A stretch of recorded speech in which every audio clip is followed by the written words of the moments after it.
Malum olduğu üzere yarın inşallah eğer Allah Teala da dilerse partimizin 3. olağan büyük kongresini gerçekleştireceğiz.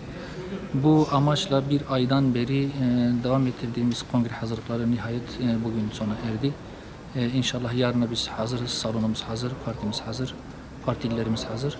İnşallah halkımız da hazırdır. Bütün halkımızı kongremize bekliyoruz. Biz kongremize Türkiye'deki bütün partileri davet ettik. Bununla beraber bütün sivil toplum kuruluşlarını davet ettik.